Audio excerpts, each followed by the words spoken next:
সুপ্রিয় দর্শক আসসালামু আলাইকুম, কেমন আছেন সবাই? আশা করি আল্লাহর রহমতে ভালো আছেন। চলে এলাম আজকে মাছের চচ্চড়ি 3 রকমের রেসিপি। এরকম অনেকে তৈরি করে খেয়ে দেখবেন আর কমেন্ট বক্সে কমেন্ট করবেন। অবশ্যই এরকমভাবে জাস্ট এই টিপসগুলো ফলো করে তৈরি করলে কিন্তু দুর্দান্ত স্বাদের হয়। এর জন্য প্রথমে আমি একটা কড়াই নিয়েছি। কড়াইয়ের মধ্যে এখানে মোটামুটি 7 থেকে 8টা পেঁয়াজ পাতলা করে একেবারে কেটে নিয়েছি। এখন এর মধ্যে চায়ের কাপে মেপে 1 কাপ আমি সরিষার তেল দিয়ে দিলাম, স্বাদ মতো লবণ, হলুদ গুঁড়ো। এখানে সরিষার তেল কাঁচা অনেকে ভাবেন গন্ধ করবে, এটা একেবারে কাঁচা গন্ধটা থাকে না এরকম প্রসেসে রান্না করলে। এখন এর মধ্যে দিয়ে দিচ্ছি আমি রসুন বাটা, লঙ্কা বাটা। লঙ্কার পরিমাণটা আমি একটু বেশি নিয়েছি, 1/2 চামচ মতো, এই চচ্চড়ি মাছের মধ্যে একটু। আর আমি এখানে শুকনো লঙ্কার কোনো ব্যবহার করব না, তাই আপনি লঙ্কার পরিমাণটা কম বেশি করে নেবেন। আর দিচ্ছি কাশ্মীরি লঙ্কার গুঁড়া, এখানে জাস্ট কালার হওয়ার জন্য। এখন এগুলো সব মশলা দিয়ে আমি এখানে কিন্তু আদা বাটা আমি ব্যবহার করিনি, চাইলে আপনি আদা বাটা ব্যবহার করতে পারেন।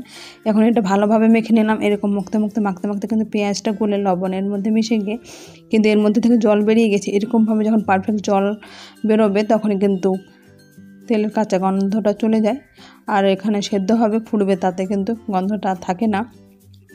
এইদিকে আমি একটা কাঁচা কলা খোসাটা ছাড়িয়ে নিয়ে এরকম সরু করে কেটে নিয়েছি। আর এর মধ্যে সজনা আমি কিছুটা ছিলে রেখেছি আগে থেকে, সেই সজনাগুলো এর মধ্যে দিয়ে দিলাম। এটা প্রথমে পেঁয়াজটাকে ভালোভাবে মেখে নিতে হবে, এগুলো মাখলে কিন্তু ভেঙে যায়, সজনাও ভেঙে যাবে, কাঁচা কলাটাও ভেঙে যাবে। তাই এখানে আমি সবগুলো পেঁয়াজ ভালোভাবে মেখে নেওয়ার পরে কাঁচা কলা আর সজনাটা এখন দিয়ে এখানে আমি জল দিয়ে দেবো। এখানে ভাসা করে দিচ্ছি, এটা সেদ্ধ হবে, আমি জলের প্রয়োজনটা একটু বেশি ব্যবহার করেছি। এখন এটা দিয়ে ওভেনে বসিয়ে দেবো। এটা 10 মিনিট আমি ফুল ফ্লেমে ঢাকা দিয়ে সেদ্ধ করে নেব। আর এইদিকে আমি মাছগুলো নিয়েছি, এর মধ্যে চিংড়ি মাছ কিছুটা ছিল, সেগুলো দিয়ে দিয়েছি। এখানে লবণ, হলুদ, সরিষার তেল, পেঁয়াজ, রসুন, লঙ্কা বাটা দিয়ে এটা ভালোভাবে এটা মাখিয়ে নিয়ে জল দিয়ে এটা মোটামুটি আমি 10 মিনিট ওভেনে বসে আমি এটাকে মাছটাকে ঝোলটাকে টানিয়ে নিয়েছি, এরকমভাবে সেদ্ধ করে নিয়েছি। এরকমভাবে সেদ্ধ করলে মাছটা কাঁটাটা সেদ্ধ হয়ে যায় পুরোপুরি, দেখ কাঁচা লাগে না। এখানে চাইলে আপনারা ভেজেও নিতে পারেন। এইদিকে ঢাকা দিয়ে আমি 10 মিনিট এটা ফুল ফ্লেমে ফুটিয়ে নিলাম। এটা ভালোভাবে ফুটে গেছে দেখে বুঝতে পারছেন। এখন মাছগুলো যে সেদ্ধ করা আছে সেই মাছগুলো উপর থেকে ছড়িয়ে দেবো এরকম। এখন ঢাকা দিয়ে মাছগুলো এরকমভাবে ছড়ানো হয়ে গেলে কিছুটা আম, এটা ফজলি আম আছে, কারণ যে কোনো আমের সিজনে আম দিতে পারেন। এখন আম শেষ হয়ে গেলে আমচুর এরকমভাবে তৈরি করে রাখা যায়, সেগুলো এর উপর থেকে দিয়ে দিতে পারেন। এখন আমি এর মধ্যে আমগুলো দিয়ে এটা ঢাকা দিয়ে আরও 5 মিনিট রেখে দিয়েছিলাম ফুল ফ্লেমে। এরকমভাবে রাখা দেওয়ার পরে 5 মিনিট রাখার পরে এখন আমি ঢাকনা উঠে দেখে নিচ্ছি, ঝোলটা কিন্তু টেনে গেছে।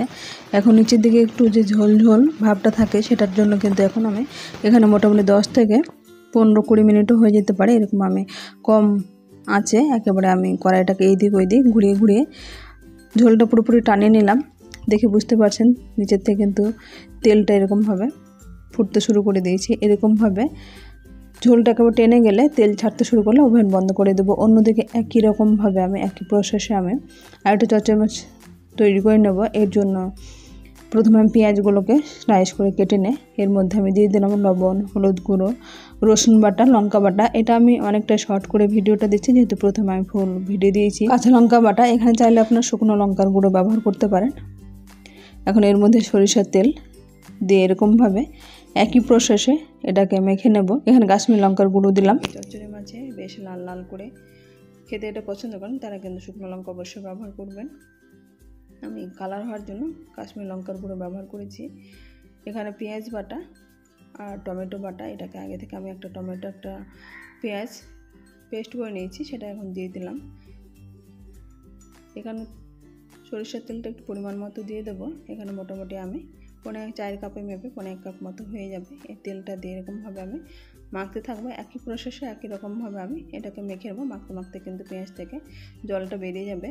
যতক্ষণ না জল বেরোচ্ছে ততক্ষণ এরকমভাবে কিন্তু মাখতে থাকতে হবে। পেঁয়াজটা মাখতে গলা ভাব হয়ে যাবে। আর এখানে আমি একটা আলু আগে থেকে ছিলে এটা গ্রেটারের সাহায্যে আমি গ্রেট করে রেখেছি। চাইলে আপনার বটি কিংবা ছুরিতে এরকম স্লাইস করে সরু করে কেটে আলুটা দিতে পারেন। আর এরকম বড়ি আমি ছোটো করে বড়ি, এগুলো হোমমেড বড়ি আছে, সেগুলোকে আমি তেল দিয়ে এটা ভেজে নিয়েছি। এখানে অল্প তেল দিয়ে বড়িগুলোকে উল্টে পাল্টে ভেজে নিতে হবে। আর কাঁচা কলা, এখানে 2টো আমি কাঁচা কলা নিয়েছি। কাঁচা কলাটা ছিলে নিয়ে এরকম গ্রেটারের সাহায্যে আলু যেরকমভাবে গ্রেট করেছি সেই একই প্রসেসে আমি কলাগুলোকে গ্রেট করে নিয়েছি। তারপরে আমি হলুদ দিয়ে এটাকে ধুয়ে নিয়েছি। এরকমভাবে তরকারি রান্না করলে কিন্তু কোনো তরকারি কালো হয় না। এরকম প্রসেসটা আপনারা একবার রান্না করবেন। কাঁচা কলাটা হলুদ দিয়ে ধুয়ে নেবেন, তাহলে কিন্তু এখানে কাঁচা কলার কষ চলে যায়। আর কমেন্ট বক্সে অবশ্যই কমেন্ট করবেন তরকারি কেমন হয়েছে। এখন আমি জল এখানে দিয়ে দেবো। এখানে বেশি জল দেবেন না, যতটুকু প্রয়োজন। এখানে মাখা মাখা এরকম জল দিয়ে এটা ওভেনে সেদ্ধ করে নিতে হবে। এরকমভাবে আমি ফুটতে দিয়ে দিলাম। এখানে মোটামুটি 5 মিনিট ফুল ফ্লেম ফুটে গেছে। এখানে যেহেতু কাঁচা কলা, আলু, পেঁয়াজ সবগুলো কিন্তু 5 মিনিটে সেদ্ধ হয়ে যাবে। এখন এখানে যে ঝোলটা আছে সেই ঝোলটার উপরে আমি মাছটাকে ছড়িয়ে দেবো। এই মাছের ঝোলে কিন্তু মাছটা ভালোভাবে আরও সেদ্ধ হয়ে যাবে। এখানে 5 মিনিট আমি ঢাকা দিয়ে সেদ্ধ করে নেব মাছটাকে। এটা ঢাকা দিয়ে বড়িগুলো উপর থেকে আমি ছড়িয়ে দেবো। এখন ঢাকা দিয়ে 5 মিনিট সেদ্ধ হতে দেব।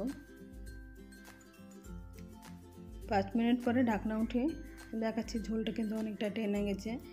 আর এরকমভাবে একই প্রসেসে আমি 10 মিনিট আরও আমি লো ফ্লেমে রেখে দিয়ে পুরো জলটাকে আমি এরকম টানিয়ে নিয়েছি। একেবারে চচ্চড়ি মাছ যেটা হয় সেই প্রসেস তৈরি হয়ে গেছে। অন্যদিকে আরেকটা আমি এনে বাঁশপাতা মাছ বলে, সেই বাঁশপাতা মাছ আমি পেঁয়াজ দিয়ে চচ্চড়ি তৈরি করেছি। একই প্রসেসে একই রকমভাবে আমি তৈরি করে নেবো। আবার একই রকমভাবে আমি পেঁয়াজ এখানে কেটে রেখেছি, সেই পেঁয়াজগুলো দিয়ে দিলাম। এখানে লবণ, হলুদ, রসুন বাটা, লঙ্কা বাটা, চাইলে আপনারা আদা বাটা ব্যবহার করতে, আমরা আদা খাই না বলে আদা দিচ্ছি না। আর সরিষার তেল দিয়ে এটাকে আমি ভালোভাবে মেখে নেব। একই প্রসেসে এরকমভাবে মেখে নিচ্ছি। এরকমভাবে যাকে চচ্চড়ি, ছোটো মাছের চচ্চড়ি খাওয়ান না কেন, সে প্রশংসা করতে বাধ্য হবে।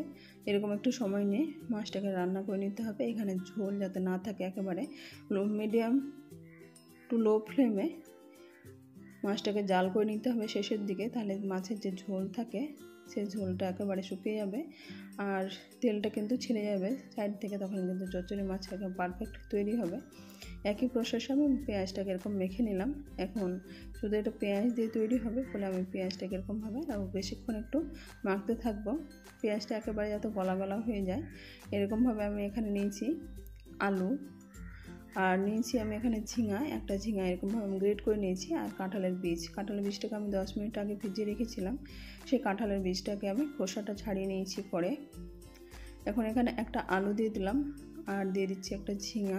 আমি একই প্রসেসে ছিলে নিয়ে গ্রেটারের সাহায্যে এটাকে গ্রেট করে নিয়েছি। পরিষ্কার করে ধুয়ে এটা আমি ছেঁকে রেখেছিলাম। ঝিঙাটা জলের মধ্যে রাখবে না, নয়তো ঝিঙার মধ্যে অনেক জল থাকে, সেই জলটা কিন্তু আরও ঢুকে যেতে পারে। তাই এটা ঝিঙা সবসময় ছেঁকে নিতে হবে।